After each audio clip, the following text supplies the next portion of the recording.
ప్రజల్ని డైవర్ట్ చేయడం కోసం ఎవరండి హైదరాబాద్ నుంచి నర్సిరెడ్డి అంటే ఎవరు ఒక ఆయన పొట్టుకుంటాడు పుట్టుకొక్కలాగా ఆయన వచ్చి కామెడీ చేస్తున్నాడు, పద్దాలను చేస్తుంటాడు.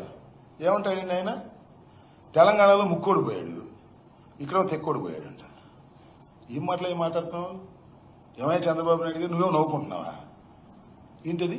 మొన్న కూడా అంతే, ఇక్కడ ఎమ్మెల్యేల వినోద కార్యక్రమాలప్పుడు కూడా జగన్మోహన్ రెడ్డి గారిని తిట్టేయటం, కింద నవ్వుకోవటం. ఇవాళ కూడా ఆ బుడంకాయ లాంటి నర్సిరెడ్డిని పిలిపించుకోవటం, ముక్కోడు తెక్కోడు ఆనందపడటం. ఏం మీ వల్లనేవా? మీ అబ్బాయి ఒక పిల్లోడు, నువ్వేమో బొల్లోడివి అని మేము అన్నాం కదా, అది సంస్కారమా? ఇలా మాట్లాడటం మొదలెడితే మాకన్నా ఎక్కువ మాట్లాడగలరా? తప్పు నాయన.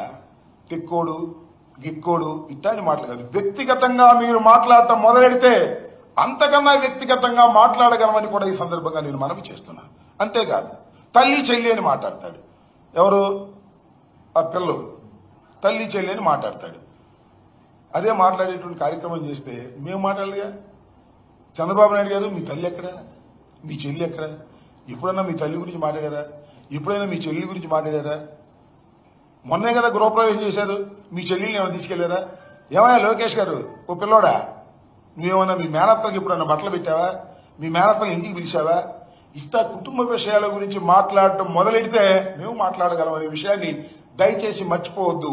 సంస్కారహీనంగా మీరు మాట్లాడటం మొదలెడితే మా వాళ్ళు కూడా మాట్లాడతారు. ఇట్లాంటి అలవాట్లు చెయ్యొద్దయ్యా.